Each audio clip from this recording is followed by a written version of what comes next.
Now, whether it's spending hours scrolling through Facebook or posting your lunch or dinner pictures on Instagram, for many young people, social media has become an innate part of their daily lives. However, a recent study here in the UK found that 63% of students said they would not care if social media didn't exist. So, has it effectively become an addiction that young people would be happier breaking away from? Well, joining me here in the studio is Rupin Kalsi, one of a growing number of 20-somethings who are enjoying a digital detox and mental health campaign, and Natasha Devon, who speaks to teenagers in school about the effects of social media. Thank you both for joining us. I'll begin with you, Rupin, first. You took a bit of a detox. You stepped away from your social media accounts. In fact, you deleted some of them.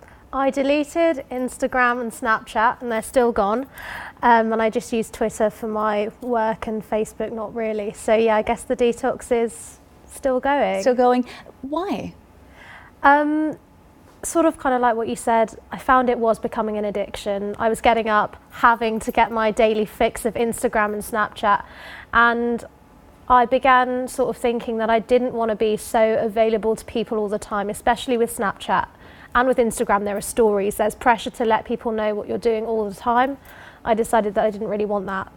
I mean, Natasha, Rupin's just hit the sort of nail on the head about the pressure. You know, a lot of young people feel the pressure. Once their followers increase, once the number of people who respond and comment, it becomes an addiction and they feel the pressure to keep up.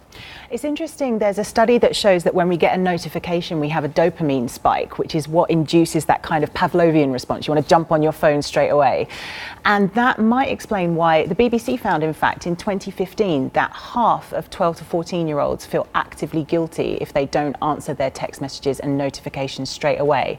So it's not so much that social media is the problem, it's that feeling that you've got to be constantly plugged in and answerable to your following that I think induces the kind of phenomenon that Rupin's talking about. And the anxiety and mental health issues that surround this as well, of course. Yes, I've always worked on the basis that social media is here and that very few people would choose to give it up voluntarily, although I'm really comforted to hear that some people are doing that.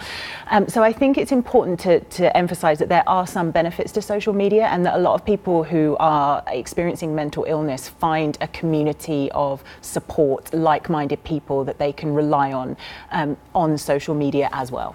Because a lot is said, you know, by random people about the way you look, the way you are, what you've posted. Did you find that, Rupin? Were you facing that? Comments from people that you didn't know? I think as a woman, you do often find that social media is a little bit of a threatening place. But I don't necessarily think that it's what other people are telling us. I think, sort of like you were saying, inbuilt in social media is the fact that it is very addictive. In my article, I wrote that it is inbuilt. They based it on gambling technology.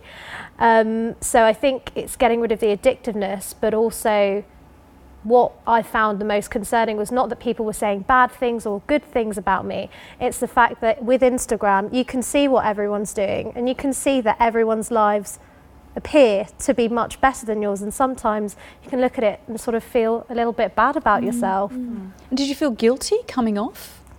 I did feel a bit guilty. I've had people asking me why I didn't follow them back on Instagram, why I've not liked their most recent photos. And I just sort of said, you know, I've taken a break from it and I don't plan on returning.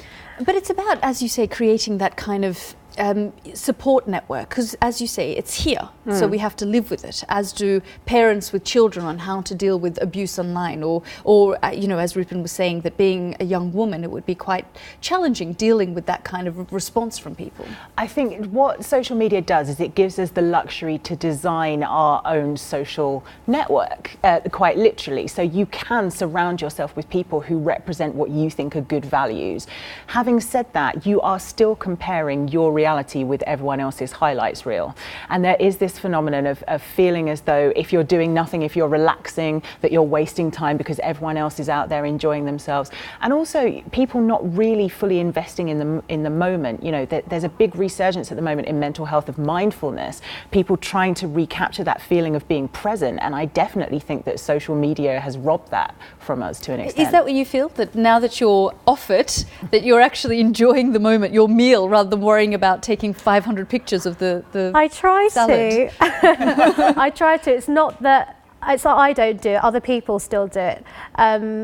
in sort of what I wrote, especially when going to live music events and stuff, I put my phone away and I noticed there's a sea of phones. So that's what I'm trying to do. But sort of as you say, it's not necessarily social media, but with certain apps, they do promote, you know, meditation, mindfulness. There's a use in the internet, there's just no use in social media addiction. There's use in social media, but when we're addicted, then sort of the negative thoughts sort of start to snowball. As you say, it has positives and negatives in everything. Rupen and Natasha, thank you both for joining us here on the programme.